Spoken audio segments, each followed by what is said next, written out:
Nanawagan og hinabang ang mga epektado sa sunog nga miulbo kagahapon sa barangay Subang Dako, Mandawi City. May pipila ka mga residente usab nga samdan ug nangapaso atul sa maong sunog.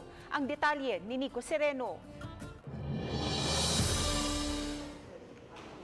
Sa Subang Dako Elementary School, temporaryo nga gipapuyo ang mga nasunugan sa City Riverside. 14 ka mga classrooms ang gipagamit kanila aron di kayo magdasok ang mga biktima labi na nga pandemya pa karon.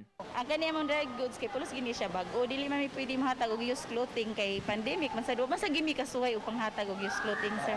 Kanang used clothing na mo donations. Sakitan kadto ko magtanaw samot ng uwag join na po. Panawagan sa mga nasunugan, hinabang aron makabangon sa ilang pagpuyo.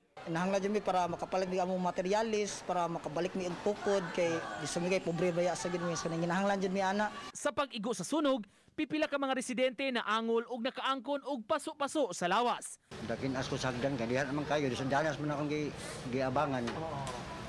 Pag naog na ako nadalin asko nagkayo naman ang hagdanan. Ang 15 anyos nga si Ronald miluwas sa iyang manghod.